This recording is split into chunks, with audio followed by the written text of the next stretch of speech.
Vamos hoy a dedicar una tiempo de la conferencia para dar a conocer acciones en contra de la homofobia, en contra de la discriminación, en contra de los crímenes de odio. Nosotros estamos construyendo una auténtica democracia y el sustento principal de la transformación es el garantizar las libertades a todos los mexicanos. Es democracia, libertad y justicia. Por eso, en este día vamos a exponer a ustedes lo que el gobierno de la República está haciendo en esta materia, en este tema para evitar la discriminación. Vamos a pedir que Alejandra Haas tome la palabra. Invitamos también a Genaro Lozano, un académico que exponga sobre el tema, y al doctor Hugo López, que es subsecretario de Prevención y Promoción de la Salud de la Secretaría de Salud. Entonces tienen la palabra. Empezamos con Alejandra. ¿Les parece? Es un honor que nos acompañe Claudia Sheinbaum, jefa de gobierno de la ciudad,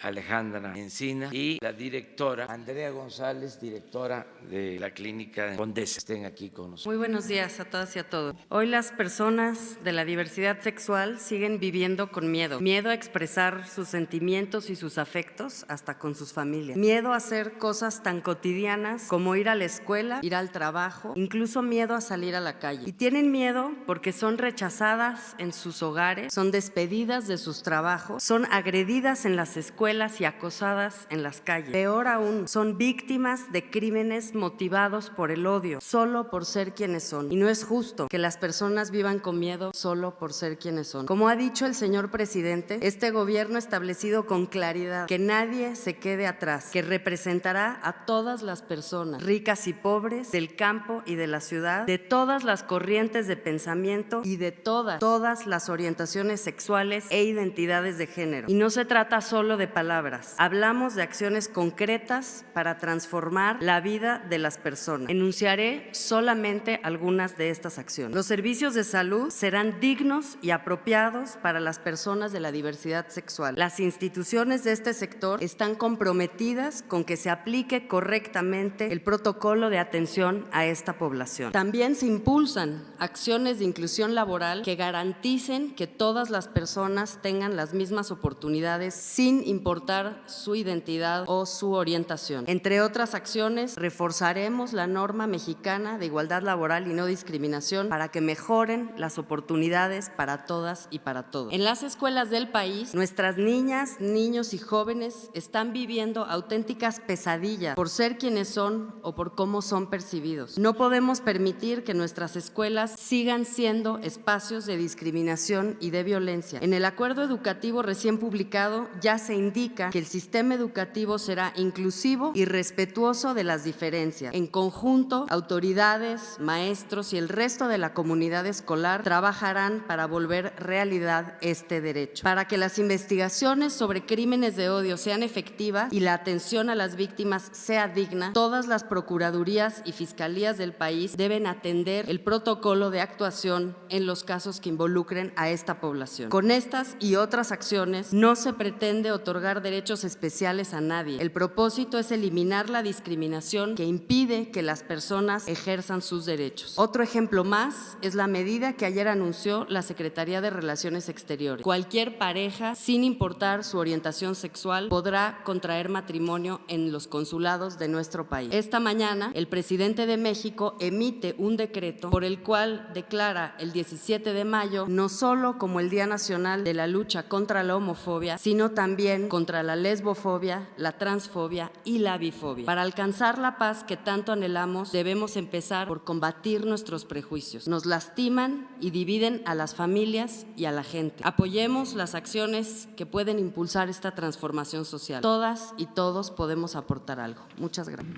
Muy buenos días a todas y a todos. Agradezco la invitación del presidente López Obrador para hablar sobre el 17 de mayo, fecha en la que se conmemora, en la que se celebra el Día Internacional contra la Homofobia, Bifobia y Transfobia. Una fecha que sirve para pensar y conmemorar también los logros, pero también los pendientes, los retos y los desafíos a nivel global, a nivel nacional y también a nivel local. En la década de los años 70, una mujer llamada Nancy Cárdenas salió del closet y lo hizo en la televisión nacional y desafiante y valiente le dijo al periodista Jacobo Zabludovsky: estoy aquí porque soy lesbiana y porque quiero los mismos derechos para todos. La necia y formidable venerable Nancy Cárdenas, como la llamara el escritor Carlos Monsiváis, es la madre del movimiento LGBT, lésbico, gay, bisexual y transmexicano. En esa década, en los años 70, no había un solo derecho para las poblaciones de la diversidad sexual. Por el contrario, lo que había era intimidación, acoso, bajo el pretexto de haber cometido faltas a la moral. Gracias al trabajo de activistas LGBT, pero también al de aliadas y al de aliados, nuestro país es hoy mucho más justo, mucho más incluyente. Activistas LGBT pasaron pronto de lo lúdico y lo clandestino a lo político y lo público,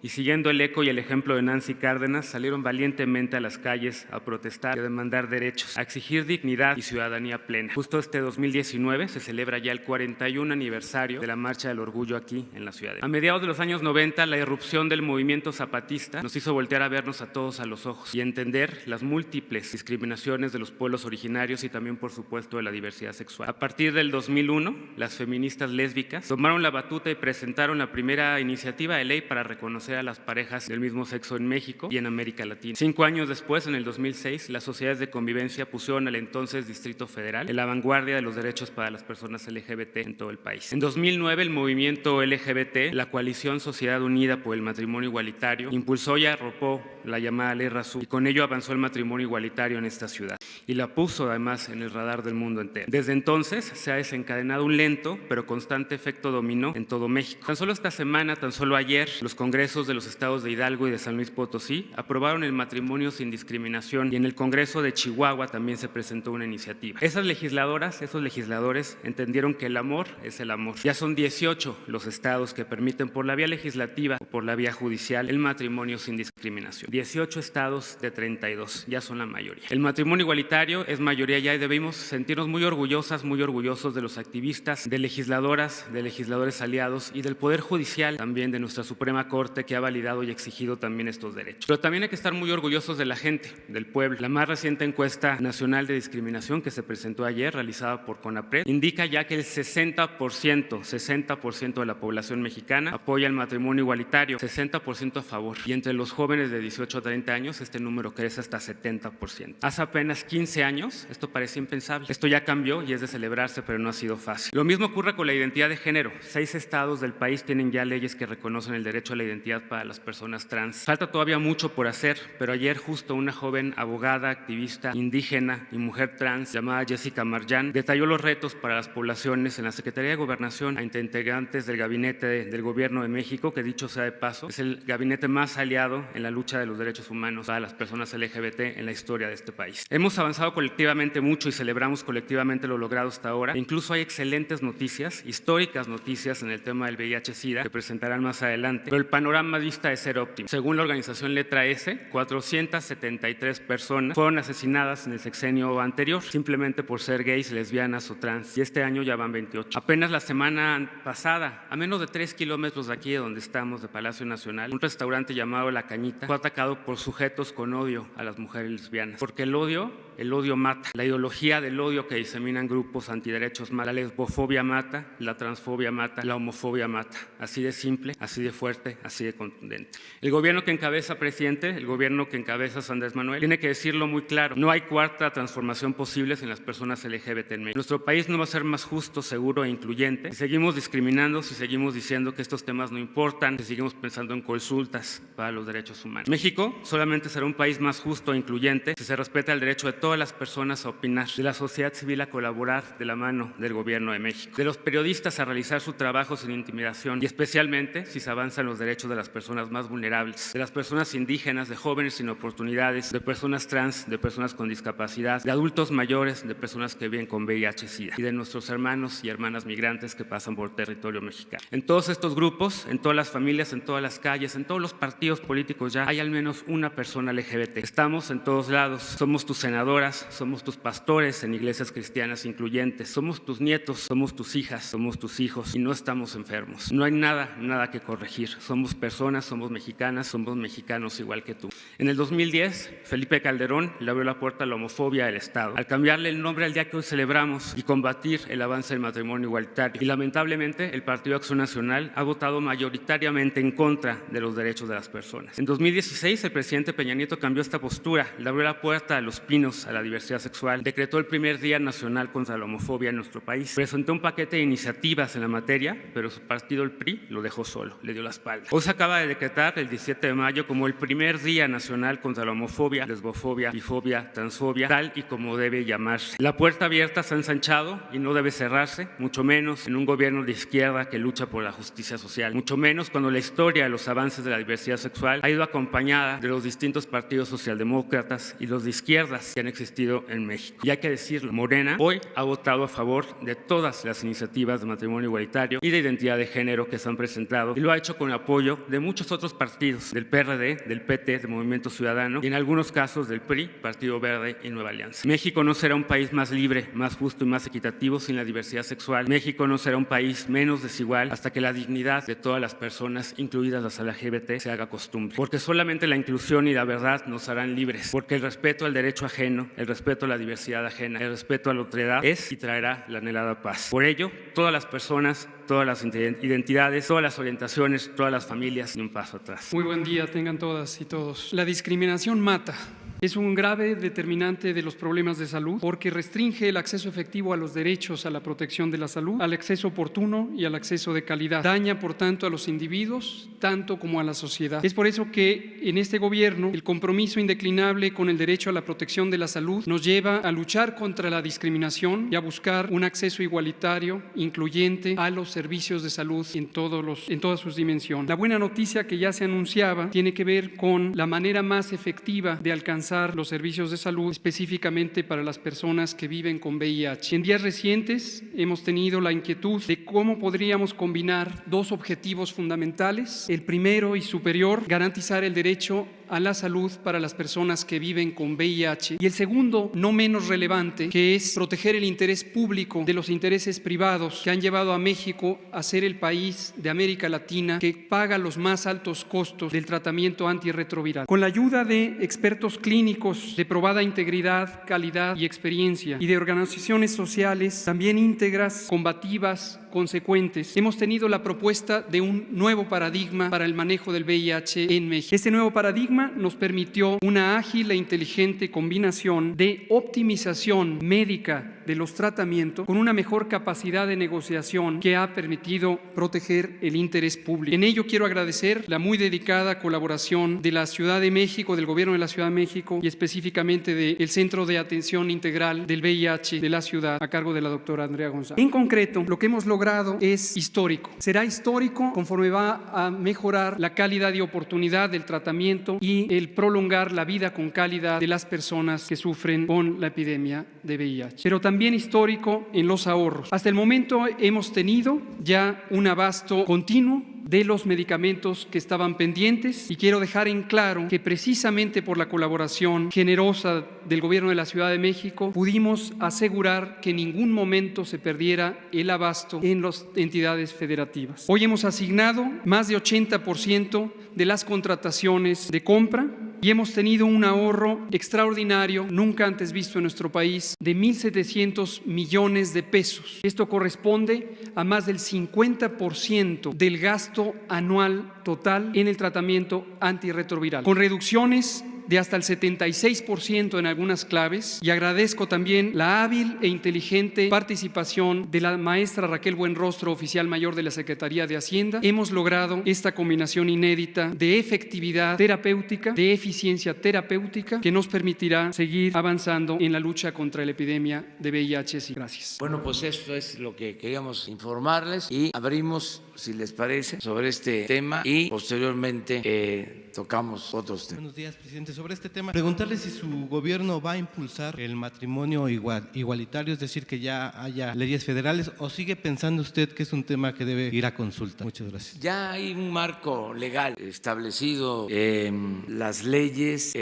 tanto en lo que tiene que ver con la federación, los estados, ya hay resoluciones de la Suprema Corte de Justicia y eso es lo que se va a respetar, básicamente. ¿No se necesita una ley del Congreso para que se...? No considero que ya están garantizados los derechos de las personas para ejercer su libertad. Gracias, buenos días, Alejandro Lelo de la Red. Preguntarle, presidente, ¿no existen las cartas que usted le envió al rey de España y al Papa, así como la que recibió del presidente Felipe Calderón? Parece absurda la pregunta, pero le voy a decir por qué. Hizo una solicitud de transparencia a la Secretaría de Relaciones Exteriores. Me respondieron que las cartas las tiene la Oficina de Presidencia. La Oficina de Presidencia me respondió que las cartas las tiene la Cancillería. Y sobre la carta que usted recibió del presidente Felipe Calderón, que nos lo contó aquí mismo el pasado 8 de abril, también me dice la Oficina de Presidencia de la República que son inexistentes. Preguntarle, presidente, ¿en verdad no existen estas cartas como lo responde la Oficina de Presidencia? ¿O hay alguna estrategia para no entregarlas o una estrategia dilatoria para entregar las cartas? Gracias. Bueno, miren, acerca de las cartas, yo di a conocer aquí que íbamos a esperar a que se asentaran las cosas, a que se serenaran los ánimos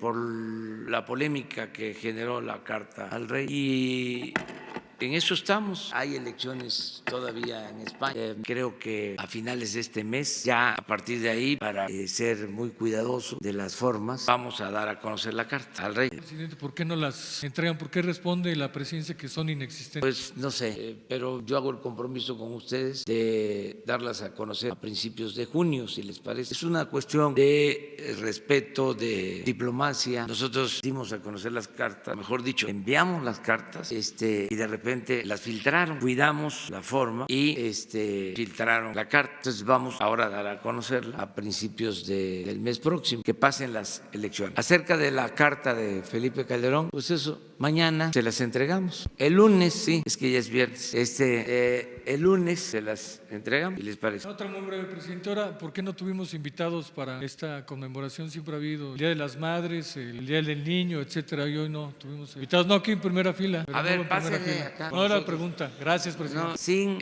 limitaciones. Somos partidarios ya lo hemos dicho, de las libertades y estamos en contra de la discriminación. Y Alejandra leyó un párrafo. ¿Me puede? No.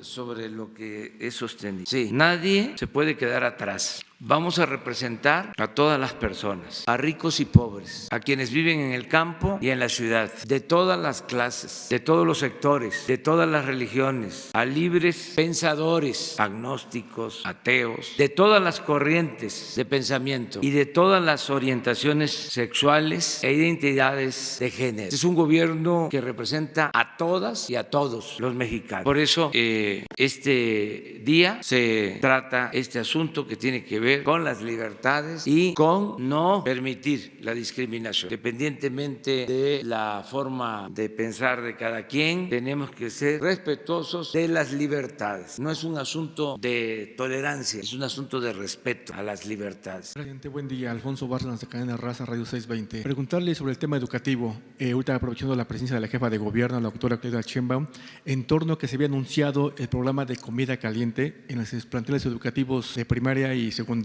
Sin embargo, presidente, hay algunos planteles, y usted le había comentado de que todos los niños tienen derecho a la educación y a la alimentación. Hay unos planteles de tiempo completo que aún se resisten a dejar los comedores. Sabemos que son comedores que lo maneja la gente, un sector privado. La dirección, ¿qué está pasando con ese programa? ¿Cuándo va a entrar realmente? Y si es obligatorio que las escuelas deben llevar a cabo este programa como debe de ser para garantizar la educación y la alimentación como debe de ser a todos los menores, toda vez de que algunos padres de familia pues no cuentan con el apoyo económico, está cobrando de 25 a 30 pesos diarios y lamentablemente hay menores de edad que se quedan sin alimentación. ¿Qué va a pasar en este caso, señor presidente? Gracias. Sí, es un propósito el que se apoye a estudiantes, sobre todo a los estudiantes pobres de familias de escasos recursos económicos, y lo estamos haciendo a través de becas que se están entregando en preescolar, en primaria, en secundaria, en nivel medio superior, en nivel superior. Es un programa de becas amplísimo de apoyo a estudiantes y estamos también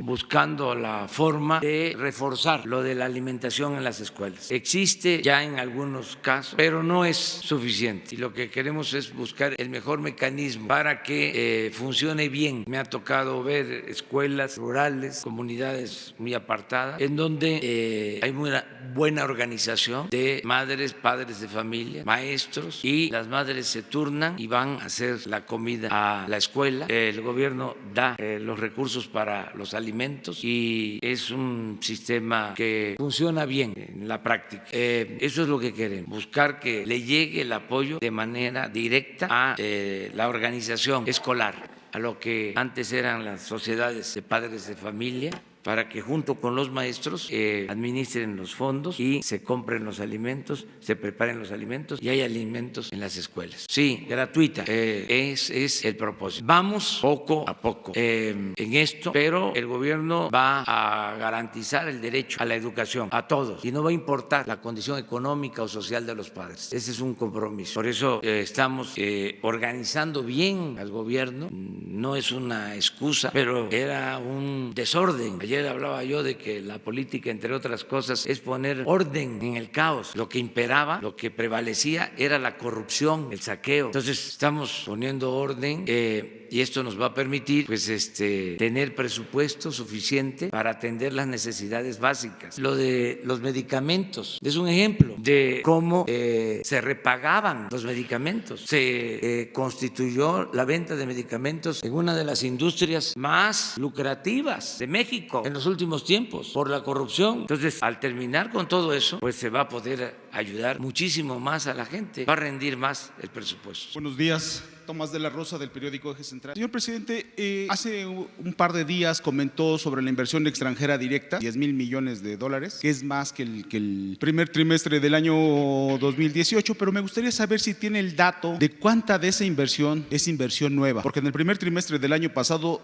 fue solamente 14% la inversión nueva. Y sobre Pemex, señor presidente, se anunció el refinanciamiento de 2.500 millones de dólares, pero eso es solamente el 2.3% de los 106.502 millones de dólares que tiene Pemex al 31 de marzo. Y no sé si estaría buscando Hacienda o Pemex una mayor reestructura, porque no sé si sabe usted, señor presidente, pero Pemex paga diario 23.6 millones de dólares de puros intereses. Ojalá nos pudiera comentar.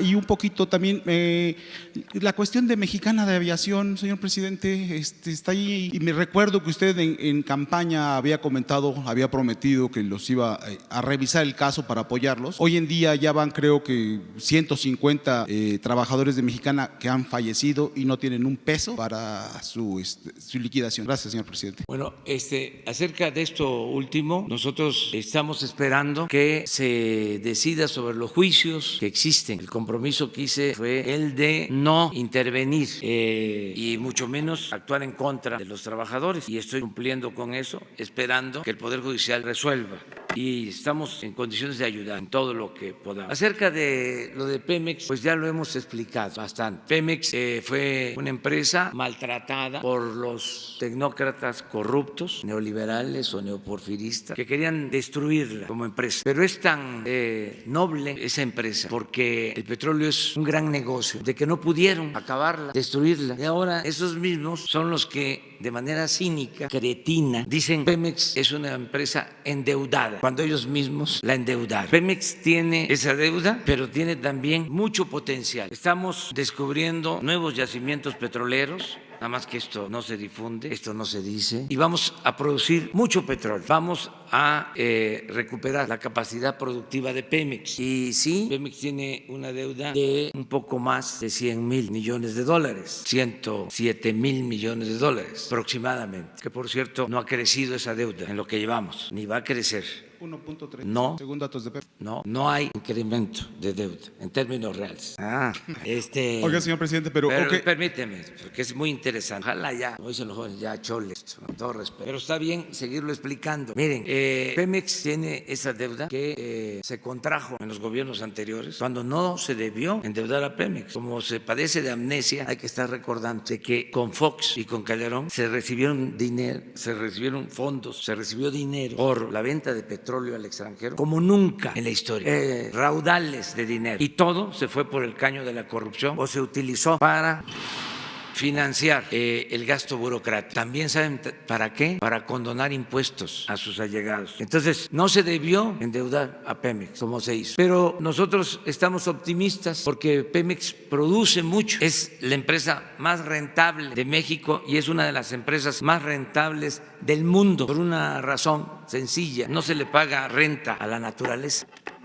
Extraer un barril de petróleo cuesta $10 y se vende en $60. Son $50 de ganancia por barril. Por eso sopilotean tanto, porque es un gran negocio. Entonces, bien administrado, vamos a salir adelante con Pemex. No vamos a tener ningún problema y vamos a cumplir con todos los compromisos sin utilizar fondos de estabilización, sin solicitar deuda. Estamos haciendo un esfuerzo de ahorrar para rescatar a Pemex, que es una empresa fundamental de la nación, y lo vamos a hacer. Bueno, reestructurar, señor presidente, más deuda. Digo, 23.6 millones de dólares diarios de pago de intereses es muchísimo. Nosotros vamos a tener cada vez menos deuda, se van a pagar menos intereses. Acabamos de hacer una operación, la voy a volver a explicar. No, fueron 2.3% de la deuda que se reestructuró. Hasta 8,000 millones de dólares tenemos disponible. Pero en el caso de que se necesitara, pero no lo requerimos, es por si las moscas. Ahí está. Pero miren lo que se logró. Un fondo que estaba pactado a 3 años se amplía a 5. También se amplía el monto a 8,000 millones de dólares. Y se amplía el plazo, se amplía el monto y se reduce la tasa de interés. A ver, un economista pues debe saber, cualquier persona, de que esto tiene que ver con la confianza que se le tiene al país y al gobierno. ¿Y saben de dónde dimana la confianza? De que ya no hay corrupción tolerada en el gobierno. Y esa información la manejan pues los bancos extranjeros y los financieros. Saben muy bien lo que está sucediendo porque todos los días tienen información acerca de el dato de inversión extranjera directa. Es nueva inversión, 10,000 millones de dólares. Ayer la Secretaría de Economía dio el informe y le voy a pedir a 22 nueva inversión, 22.5 de nueva inversión, incremento de inversión con relación al mismo trimestre del año pasado. ¿Cuál es su meta para 2019 de inversión extranjera directa, señor presidente? 7% de aumento. Pues es cosa de proyectar. Si así fue el primer trimestre, hagamos la cuenta de cómo nos va a ir en el año. Va a haber más inversión extranjera en el país este año, el año anterior, 7% promedio, mínimo. Buenos días, señor presidente. Jaime Hernández, del periódico digital Bajo Palabra. Retomando el tema que usted comentó hace un momento sobre apoyar con alimentos a la niñez de la educación básica en el país. El fenómeno de la obesidad es un hábito que viene afectando a gran parte de la población, no solo de la niñez, sino adulta. Aquí viene la pregunta. El sector educativo, escuelas y los padres de familias, creo que no hay que dejarlos solos. Habría que orientarlos a través de quizás del sector salud para privilegiar la orientación alimenticia de la niñez en el país. Sí, es fundamental. Todo lo que se haga para prevenir da resultados. En el caso de la medicina está demostrado que lo mejor es lo preventivo, mejor que la medicina curativa. Y esto tiene que ver con alimentación, tiene que ver con la educación para la salud, tiene que ver pues con la orientación nutricional, tiene que ver con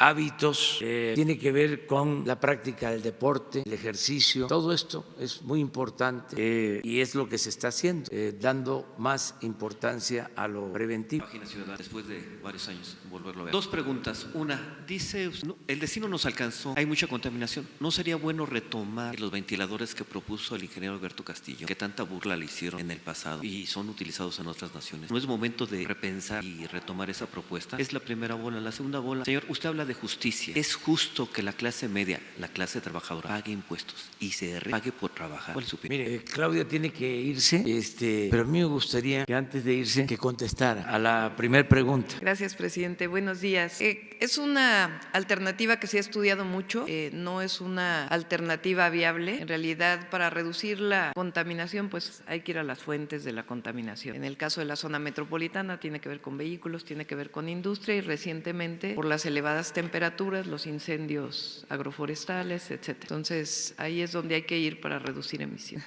Sí, por el momento inclusive le tocó a Alejandro también revisarlo y no es un proyecto viable. Ahora sí. Está muy bien. Bueno, sí, miren, el lunes quedamos en que vamos a dar a conocer un decreto para suspender la condonación de impuestos a los llamados grandes contribuyentes, porque se ha abusado de ese mecanismo. El presidente tiene esa facultad y voy a renunciar a esa facultad mediante un decreto. Y luego voy a enviar, cuando sea el tiempo, modificaciones en la ley de ingresos en el mismo sentido. No quiero que se vaya a malinterpretar, no se trata de las devoluciones que se tienen que hacer de conformidad con la ley. Estoy hablando de condonación de impuestos, porque imperaba el influyentismo y la corrupción. Entonces se condonaban año con año miles de millones de pesos, al grado de que habían grandes contribuyentes que no pagaban impuestos. Mientras, en efecto, las clases medias y los trabajadores sostenían la hacienda pública. Muy injusto y muy hipócrita, porque el conservadurismo, si ustedes se acuerdan, tenía como bandera el que pagaran impuestos los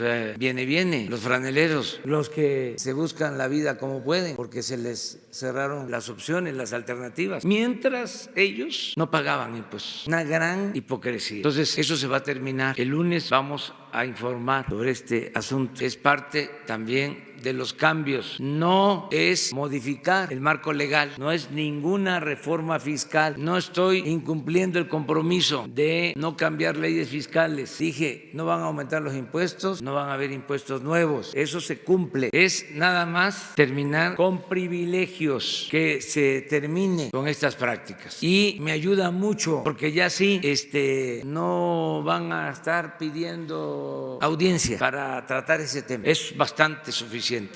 Condonar impuestos está contemplado en el Código Fiscal. Entonces, ¿se necesitaría una reforma como la que se hizo al Código Penal para los delitos graves? Es primero un decreto y luego una modificación legal. Sí, pero vamos a iniciar. Es más, ni siquiera necesitaría el decreto. Bastaría con un memorándum. O sea, si ya es una decisión tomada, es mi facultad. Es sencillamente no permitir que haya condonación de impuestos. Y el lunes vamos, como dicen los abogados, a fundar y motivar la decisión, porque les vamos a dar a conocer el monto de lo que se ha condonado en los últimos tiempos. Todos tenemos que contribuir. Lo que está mal es que no haya justicia y que unos paguen y otros no, porque de acuerdo a la Constitución el cobro de los impuestos se tiene que llevar a cabo de manera progresiva. Es decir, el que tiene más, el que recibe más, debe de contribuir con más. Es un principio constitucional. Entonces aquí no solo no se cumplía con ese principio, sino sencillamente no se pagaba, porque el que tenía agarraderas, influencias, las hacía valer. Estábamos muy mal. Un gobierno corrupto, ineficiente, un gobierno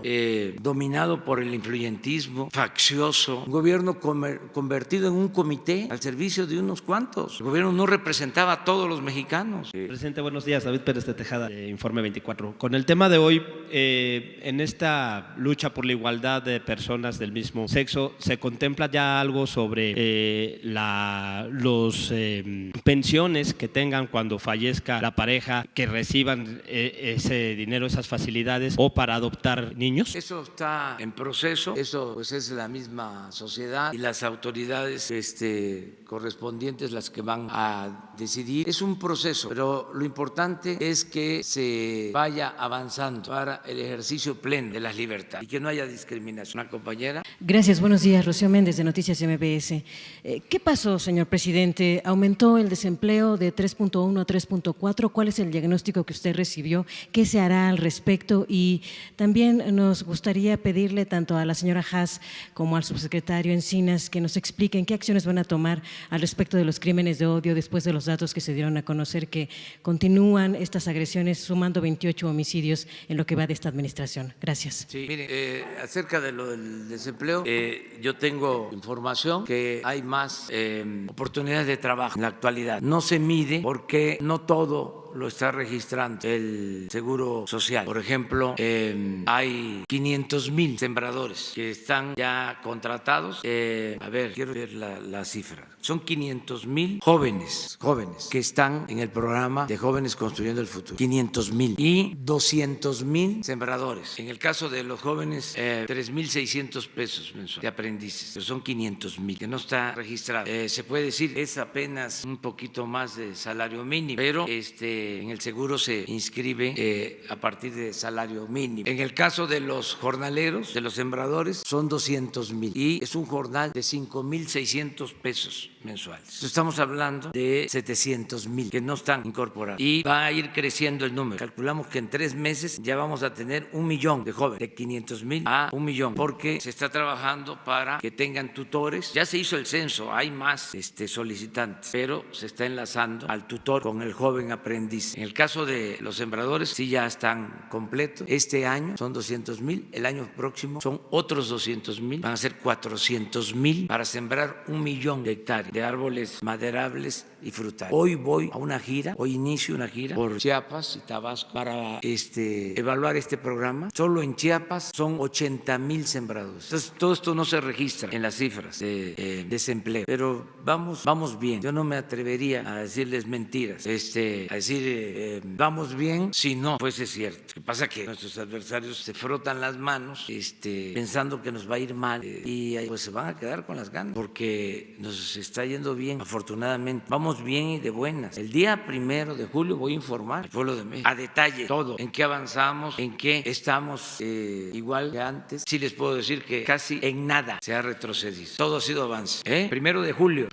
¿Por qué? Porque vamos a cumplir 1 año del triunfo y vamos a hacer un informe a detalle sobre eso. Pero vamos a pedirle a Alejandro. Sí, de manera muy puntual, el gobierno mexicano está impulsando un programa no solamente para atender las manifestaciones de este conflicto que representan lamentablemente los crímenes de odio contra la mujer. Se trata, por supuesto, de enfrentarlos con mucha firmeza desde el ámbito de la Fiscalía General y las Fiscalías de los estados para que no haya impunidad. Pero es un problema que requiere una atención integral mucho más amplia. Estamos hablando que en estos momentos el 20% de los delitos de la incidencia delictiva en el país se da dentro del lugar. Es la violencia familiar asociada también a la discriminación de sus propios miembros. Por eso lo que ha presentado aquí la presidenta del Consejo Nacional contra la Discriminación, Alejandra Haas, habla de 5 acciones muy puntuales, la primera vinculada con el tarea de las fiscalías, pero que van al fondo del asunto. Cambios sustantivos en los programas de estudio, por atención de la Secretaría de Educación Pública para enfrentar los problemas de discriminación, en donde no solamente son los temas de homofobia, sino también de discriminación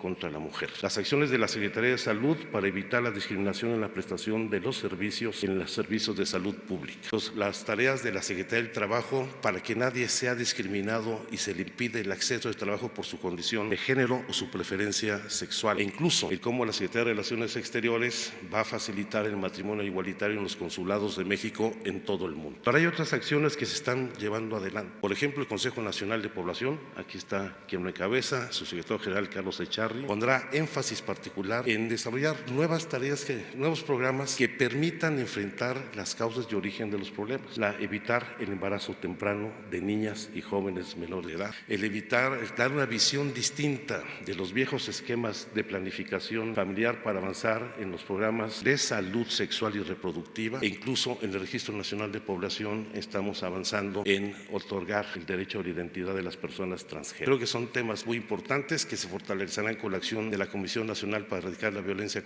contra las Mujeres, en donde un tema fundamental va a ser la violencia contra las mujeres transgénero. Por eso es que son las principales víctimas de feminicidio, lesbianas, mujeres transgénero, que como lo dijo aquí Genaro Lozano en su presentación, hay hechos recientes aquí en la Ciudad de México que tenemos que frenar y combatir. Adelante. Buenos días, Montserrat Sánchez de Reporte Índigo. Serían para el subsecretario Alejandro Encinas. El día de ayer mataron a Francisco Romero, periodista en Quintana Roo. Es el 5º periodista según artículo 19. Contaba con el mecanismo de protección. ¿Se harán nuevamente modificaciones o qué procederá tras el asesinato de este periodista? Y en segundo lugar, si me permite, el día martes que presentó el informe sobre fosas, Sonora es el segundo estado con más fosas y justamente es de los 3 estados que no cuentan con una comisión local de búsqueda. ¿Cuándo se instalará esta en este estado? Gracias. Con mucho gusto.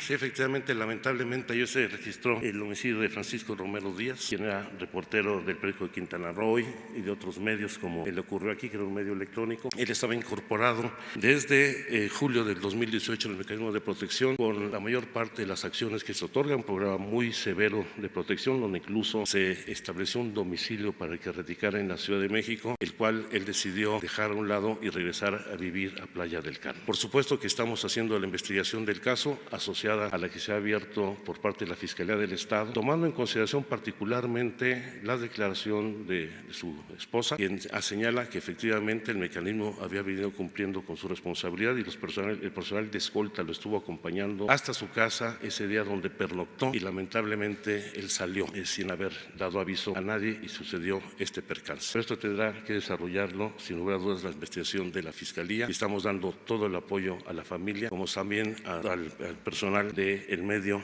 Quintana Roo, con quien hemos estado en comunicación, particularmente responsable del mecanismo Aarón Mastache desde la primera hora del día de ayer. Y por supuesto habrá que revisar la implementación de las medidas que se otorgan para la protección, donde sí tenemos que pedirles a los beneficiarios de este programa que nos ayuden a cumplir con los parámetros de seguridad que se requieren para evitar este tipo de incidentes. Y en el caso de la Comisión Local de Búsqueda en Sonora, hemos ya establecido contacto con la gobernadora del estado. Personalmente he hablado con ella y espero que en las próximas semanas quede resuelto. Va avanzando muy bien la conformación de las comisiones locales de búsqueda y esperemos ya tener la totalidad en las próximas semanas.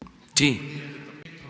Vengo de Tulum. Desde ayer estoy en la Ciudad de México y salí de Tulum desde el día 10 huyendo. El clima de terror que se vive en Quintana Roo, en Tulum sobre todo, es mucho, pero muy, muy grave. Yo he tenido denuncias, acercamientos con el mecanismo de control, de protección. Con todo respeto le digo, en mi caso, desde hace años han sido muy descuidados. Con todo respeto. Ayer estuve también con ellos. Mientras yo estaba aquí, a las 6 de la mañana tratando de averiguar la manera de entrar, me enteré de que mataron a Francisco, que era mi amigo, pero ya han matado a dos amigos míos también, uno en Carrillo Puerto en julio y en junio antes otro amigo también en Playa del Carmen. En esa zona es verdaderamente grave lo que ocurre y se lo digo de verdad en primera persona. Estoy amenazado de muerte, tuve que salir el día 10, dejar Tulum, dejar todo, esconderme en Chetumal y salir para la Ciudad de México desde anteayer.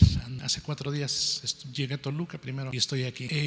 Me pusieron bombas, me aventaron bombas molotov a mi casa en noviembre. Fui golpeado por la policía estatal a cargo de un personaje nefasto, Alberto Capella Ibarra. El señor pide respeto, yo debería tenerlo también porque su policía me golpeó a culatazos. Hay un video de esto, muchos medios nacionales lo dieron a conocer. El señor Alberto Capella Ibarra, cuya policía tiene incluso centros de detención clandestina, lo he denunciado en mi portal Tulum en Red y en Cuadratín, de donde yo también soy reportero. Di a conocer el caso de 2 policías violadores, violaron a una turista en la playa. Salieron libres porque les dejaron todo a modo. El presidente municipal de Tulum, Víctor Masta, que es el personaje aliado directamente a la delincuencia en Tulum, de un corazón tricolor antes, pero ahora muy conservador, igual que el gobernador, parece que le dejan las cosas a modo a la delincuencia y parece que ellos deciden dónde crece y dónde disminuye la delincuencia. Yo he hecho periodismo crítico desde hace 10 años en redes sociales. Tengo Tulum en Red desde hace 10 años, mucho antes que medios electrónicos existieran. Yo ya tenía Tulum en Red. Entrevisté en muchas ocasiones al señor presidente como candidato desde hace mucho tiempo, cuando no lo entrevistaban todavía. En Cafeto comimos alguna vez. Estoy de verdad lastimado, sobre todo porque ayer, mientras estaba yo acá afuera en La Moneda, me enteré de que Francisco lo habían matado y estoy consternado porque a mí, después de esta golpiza que le dije, un policía estatal me dijo que yo ya estaba muerto. Me dijo, tú ya estás muerto, hijo de, nomás que no lo sabes todavía. Un policía estatal. El señor Alberto Capella Ibarra no se pronunció al respecto, ni el gobernador tampoco. Se dio a conocer en medios nacionales. Siguió en marzo, en abril todavía. Eso fue en marzo, me golpearon en abril, me tendieron una emboscada, sujetos. En la noche me dijeron, así como le dijeron a Francisco, hay un cuerpo abandonado en un vehículo en tal lugar. Fui para allá, pero di aviso a la policía. Nunca me muevo sin dar aviso, jamás lo hago. Le di aviso, no hizo caso la policía. Yo llegué porque ese es nuestro trabajo. Ese es nuestro trabajo y es casi en guerra lo que hacemos. Yo he cubierto balaceras, bombas que tira la policía en contra de la población. Lo pueden encontrar ustedes. Lo que ocurre ahí es verdaderamente grave. Y ahora yo, temiendo por mi vida, me salí desde el 10. Llegué aquí tratando de conseguir justicia, tratando de conseguir a demandas que tengo pendientes desde hace mucho tiempo, muchas, tratando de conseguir audiencia con ustedes, porque el mecanismo de protección a mí me dejó al garete y sin respuesta. Igual que artículo 19, lo digo francamente, es decir, uno termina descreyéndose de todas las instituciones y dan ganas de decir lo que alguna vez una persona importante en la vida de todos dijo, ¿no? Al diablo con las instituciones, si no sirven. Yo no sé qué va a pasar. El periodismo no lo voy a dejar. Estoy absolutamente convencido de que he hecho un trabajo honesto, serio, responsable, a diferencia de algunos reporteros de provincia. nunca ni siquiera ocupo altisonancias, mantengo mi página con mi nombre visible porque no creo en el periodismo anónimo, incluso mis datos, mi dirección y todo, nunca había sido motivo de orgullo, nunca había sido motivo de preocupación, porque yo estoy seguro de que he hecho un periodismo honesto. Pero este gobierno que tenemos en Quintana Roo es un gobierno de terror, lo digo de verdad. Los grupos delincuenciales, el cártel Jalisco Nueva Generación se estableció coincidentemente a la llegada del gobernador Carlos Joaquín González. El grupo de los Rojos, que aparentemente es el que me amenazó recientemente, llegó coincidentemente con Alberto Capella Ibarra, que había estado en Morelos, donde además se le señala medios de comunicación de haber estado coludido con ellos. Yo no lo sé, no puedo asegurarlo. Lo que sí sé es que los vendedores de droga, ustedes no tienen idea de lo que pasa en Quintana Roo, lo que pasa en Tulum. En un tramo de esta pared aquella hay 20 dealers vendiendo a la vista de todos y preguntándole a cada persona que pasa si quiere algo para la fiesta. Mexicanos y extranjeros, hay sobre todo extranjeros, y vendiéndoles ahí mismo y haciendo la transacción ahí mismo. Pasa la policía estatal, lo mismo que la municipal, el mando único ahí, en ese lugar en Tulum, ha estado presente desde la administración actual de Víctor Masta, que por cierto es primo hermano de uno de los grupos delincuenciales más peligrosos en Tulum de los últimos 20 años, y que usó a un grupo también muy conocido como su equipo de seguridad en la campaña. Y la policía entonces pasa y saluda a los dealers. A veces detiene a alguno y a la hora están de regreso ahí. Lo que está sucediendo de verdad es increíble. Pueden revisarlo en las páginas de Cuadratinque o de Tulum en Red. Y les digo, yo he hecho un periodismo de verdad serio en lo que yo he podido y les puedo decir con todo orgullo, yo reto al gobernador de Quintana Roo que demuestre que yo he recibido un solo peso en toda la historia de todos los gobiernos. Tengo amigos entrañables que son directores de comunicación social y los veo a la cara y les digo, jamás me diste un chayo, nunca. Alguno de ellos muy querido, intelectualmente muy inteligente, Salvador Montenegro, decía, ¿para qué te voy a dar chayo? Los chayos se les dan a los enemigos. Tú eres mi amigo, tú eres inteligente, tú eres capaz de decir las cosas bien, así que como tú no te metes en problemas, pero eso era entonces, hace años. Las cosas ya cambiaron mucho y ahora el poder político se desvanece, se diluye la frontera que tiene con el poder delincuencial. En Tulum, en Quintana Roo, las cosas son gravísimas. En Playa del Carmen empezaron a disminuir los delitos y le hicieron una campaña terrible a la presidenta municipal de Solidaridad, Laura Benestán. Le hicieron una campaña enorme, empezó a disminuir, ella empezó a meter incluso perros para detectar drogas, policías, empezó a inhibir la venta de drogas y lo que hicieron fue con un decreto quitarle la seguridad pública.